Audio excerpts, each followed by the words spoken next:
Hey guys, I hope you are doing well.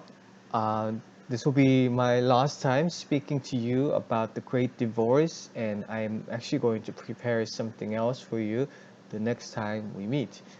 Um, I want to mainly focus on chapter 9, and in chapter 9, the narrator finds the spirit whose name is George MacDonald. It seems that the narrator was not only surprised by the sudden appearance of George MacDonald, but he also had much respect for him before because he read the McDonald's book and found much appreciation for him. In fact, the narrator says, "You at least will not deceive me," because he was ready to believe what McDonald's would say or what answer he may provide to the narrator. So they start their conversation, and of course, the narrator's biggest question and his main concern is with those ghosts from the Grey Town. And if you don't remember, the Grey Town is the term that C.S. Lewis uses to describe the hell. Anyways, the narrator asks, could the ghost stay? Is there a choice after all? And etc.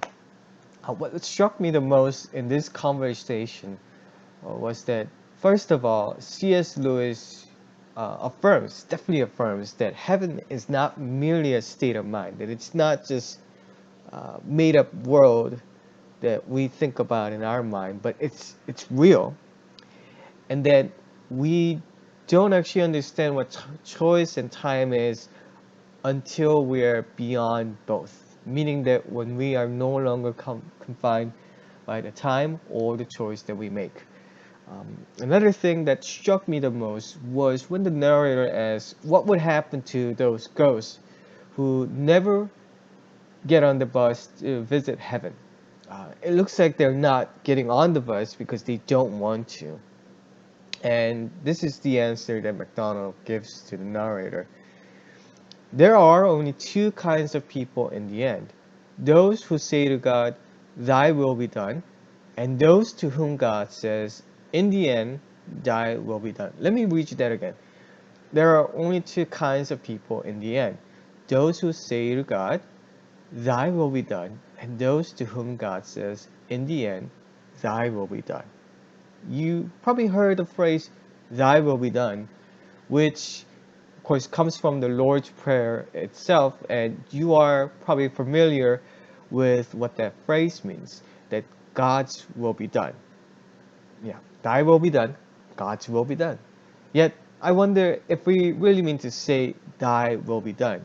Because the moment we express that phrase, thy will be done, we're very much saying, we submit ourselves to you, Lord, so that your will alone be done in our lives. Your will alone be done in our lives.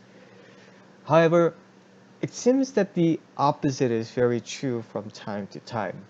When God actually looks at us and says to us, "Thy will be done," meaning do as what you want to do, do as what your heart desires to do.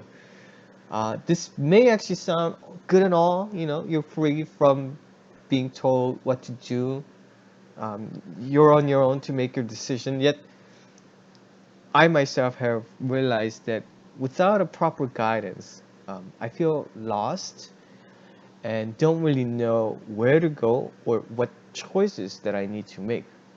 The world teaches us that we are to be autonomous, that we are to make choices as we like. But I wonder if we can make the right choices, although the word right can be very subjective. Perhaps it's best to see such choices as choices we would not regret. But how can you know for sure that you would make such choices that you won't regret at the end? God is faithful to you, and He will give you actually some room to make mistakes along the way. Not that He wants to see you suffer, but that He wants you to learn from those mistakes, as well as to actually know that He cares for you. When you make the mistakes and come to God, He he will express to you that he cares for you. And as you make the mistakes along the way, and as you find God in the midst of that mistakes that you make, you will eventually learn to trust Him.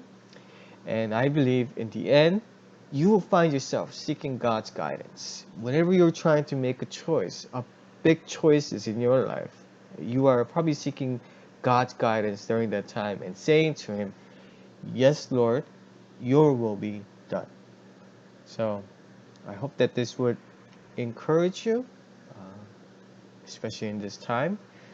And then I hope that we can see each other soon. So stay safe, and we'll meet again next time.